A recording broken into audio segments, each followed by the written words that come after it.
ഒരു സുപ്രധാന വാർത്ത പുറത്തു വന്നിരിക്കുന്നു. രാജ്യത്ത് രണ്ട് സംഘടനകളെ കൂടി കേന്ദ്രം നിരോധിച്ചിരിക്കുന്നു. ആഭ്യന്തര മന്ത്രാലയം അമിത്ഷാ നിരോധിച്ചിരിക്കുന്നു.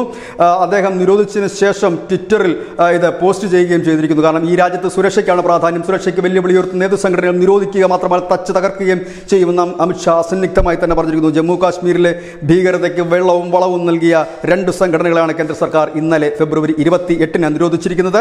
അതിൽ ഒരു സംഘടനയുടെ പേര് മുസ്ലിം കോൺഫറൻസ് ജമ്മു കാശ്മീർ സംജി വിഭാഗം, മറ്റൊന്ന് മുസ്ലിം കോൺഫറൻസ് ജമ്മു ആൻഡ് കാശ്മീർ ഭാട്ട് വിഭാഗം. അങ്ങനെ ഈ രണ്ട് സംഘടനകളെ വേണം 1967 നിയമവിരുദ്ധ പ്രവർത്തനങ്ങൾ സെക്ഷൻ 3 പ്രകാരം നിരോധിച്ചിരിക്കുന്നത്. 5 വർഷത്തേക്കാണ് നിരോധനം. സാധാരണ സംഘടനകളെ നിരോധിക്കുന്നതെല്ലാം 5 വർഷത്തേക്കാണ്. പിന്നീട് ആ നിരോധനം നീട്ടുകയാണ് ചെയ്യുന്നത്.